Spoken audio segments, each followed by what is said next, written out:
Mirad, hasta hace nada, 5 años, un diagnóstico de distrofia muscular de Duchenne en España era básicamente una sentencia. Pero la historia está cambiando a una velocidad de vértigo, y lo está haciendo gracias a la ciencia, y sobre todo a la fuerza de las familias. Vamos a ver cómo se está librando esta batalla que es fascinante. Es que esta es la realidad, así de cruda, a la que se enfrentan las familias. La enfermedad aparece de repente en una infancia que era totalmente normal, y lo cambia todo, absolutamente todo. Es un golpe brutal, que empieza con síntomas que a lo mejor parecen simple torpeza de niños, pero que en realidad esconden algo progresivo e imparable. Y ojo, que aunque suene algo muy lejano, no estamos hablando de una enfermedad ultra rara, para nada. Como vemos aquí, afecta a 1 de cada 3.600 a 6.000 niños varones. Esto la convierte en la distrofia muscular más común de la infancia en España. Ahora mismo hay más de 1.500 pacientes y sus familias conviviendo con ella en el país. Venga, pues vamos a meternos un poco en materia. ¿Qué es lo que pasa exactamente en el cuerpo? Porque entender la biología de la enfermedad es fundamental para darse cuenta de por qué los nuevos tratamientos son una auténtica revolución. A ver, la clave de todo esto es una proteína, la distrofina. Podemos imaginárnosla como si fuera el pegamento o el cemento que mantiene unidas las fibras de los músculos. Si no hay distrofina, con cada movimiento, los músculos se van dañando, se debilitan y poco a poco acaban siendo sustituidos por grasa y cicatrices. Y aquí viene lo interesante, ¿no? Si lo comparamos con su, digamos, hermana leve, la distrofia de Becker, la diferencia es muy simple, la distrofina. En Duchenne no hay, o casi no hay. En Becker hay una versión que es más corta o defectuosa, pero que algo funciona. Esto es clave porque nos demuestra que tener un poco de esta proteína, aunque no sea perfecta, cambia el pronóstico de la noche al día. La verdad es que el diagnóstico, una vez que se sospecha, es bastante directo.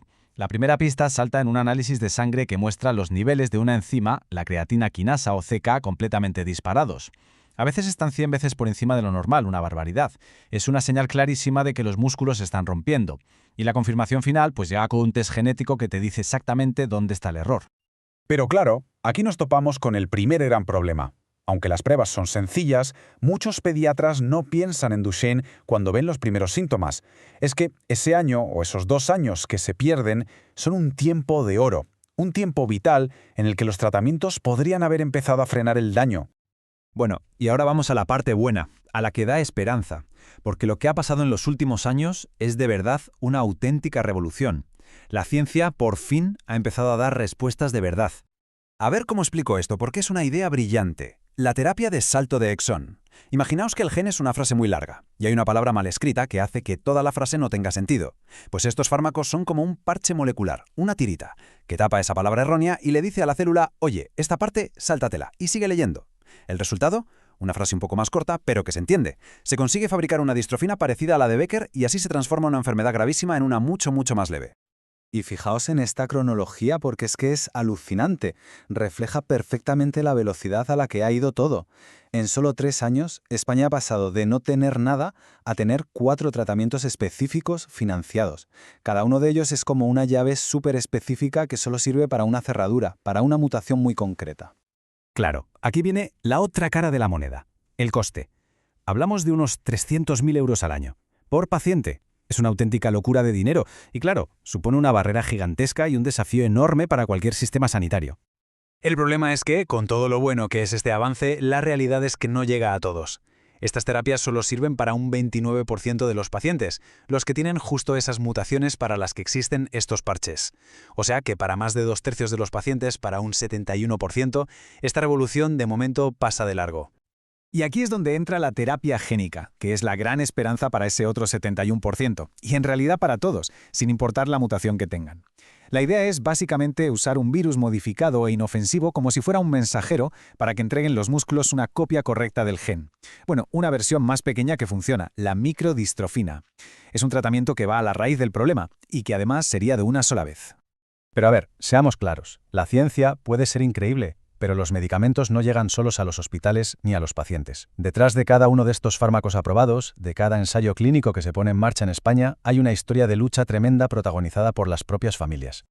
Aquí es donde tenemos que hablar de Fundament. Esta fundación nace literalmente de la necesidad, de la desesperación y de la urgencia de las familias. Y en poquísimo tiempo se ha convertido en la voz de toda la comunidad Duchenne en España, en su motor de cambio. Y es que lo que han conseguido es impresionante. Y no hablamos de cosas abstractas, ¿no? Han conseguido la financiación de esos 4 fármacos carísimos negociando directamente con el Ministerio de Sanidad. Han presionado para que España entrara en el mapa de los ensayos mundiales de terapia génica. Y además de eso, dan un apoyo psicológico brutal a las familias y han creado un registro de pacientes que es oro puro para los investigadores. Esta frase lo resume todo, y no es una exageración. Sin ellos, sin Fundament, estos tratamientos hoy no estarían financiados en España. Así de simple. Han demostrado que un grupo de pacientes bien organizado, informado y unido puede, literalmente, cambiar la política sanitaria de un país. Vale, hemos visto un avance increíble, es verdad, pero esto no ha acabado ni mucho menos. Hay que mirar hacia adelante y ver qué desafíos quedan, que no son pocos. El camino que queda por recorrer, pues, sigue teniendo cuestas muy empinadas. El primero y más obvio, ¿qué hacemos con ese 71% de pacientes que siguen sin tratamiento? Luego el coste. Si la terapia génica se aprueba, podríamos estar hablando de más de 1 millón de euros por paciente. Y encima surge un nuevo reto, uno bueno. Los chicos viven más y ahora hace falta crear un sistema de atención para adultos con Duchenne, algo que antes era impensable. Sin olvidar el corazón, que sigue siendo el punto débil y la principal causa de muerte. Y si miramos todavía más allá de la terapia génica, la ciencia no para. Ya se está trabajando en tecnologías como CRISPR, que es como unas tijeras moleculares. La idea ya no es solo meter un gen nuevo, sino ir al ADN y corregir el error original. Eso sí que sería la esperanza de una cura definitiva en el futuro.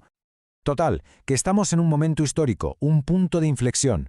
Por primera vez se puede hablar de una cura funcional para Duchenne. La ciencia está poniendo las herramientas al alcance de la mano. La gran pregunta ahora es otra. Es una pregunta para toda la sociedad. ¿Vamos a ser capaces de construir un sistema que haga que estos milagros científicos lleguen a todo el que los necesite, cueste lo que cueste?